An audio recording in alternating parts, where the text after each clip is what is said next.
Des vêtements, des souvenirs, des clés USB, de la nourriture, ces petits magasins bien familiers des moscovites sont emblématiques des villes russes.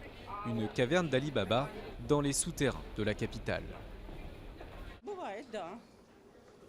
Ça m'arrive d'acheter des choses dans les souterrains. Il y a des choses qui coûtent moins cher que dans les centres commerciaux. Ces points de vente sauvages ont essaimé dans les années 90 sans aucun cadre légal.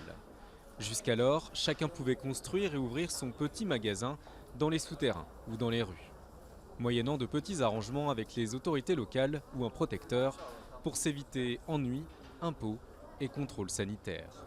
Une jungle de 22 000 mini-boutiques dans laquelle la mairie a décidé de mettre de l'ordre en publiant cet arrêté entré en vigueur cet été. Avant les rénovations, c'était moins confortable. Maintenant, on a des nouvelles vitrines avec des grandes vitres. C'est plus pratique pour les acheteurs et plus pratique pour moi pour faire les vitrines. Désormais, les surfaces de vente sont gérées par la mairie.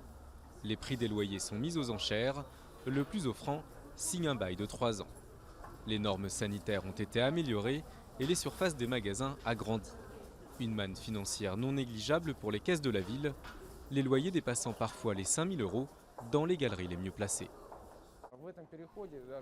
Dans ce passage-là, les emplacements ont été loués 2 ou 3 fois plus cher que le prix initial de mise aux enchères. Il y a eu jusqu'à 16 participants pour un seul emplacement. La concurrence est donc loyale. Concurrence loyale aux yeux de certains, conséquences dramatiques pour d'autres. Ce nouveau système a mis sur la touche des milliers de personnes incapables de débourser de telles sommes. 2 boutiques sur 3 ont été fermées par la municipalité. Les loyers sont environ 8 fois plus élevés qu'auparavant.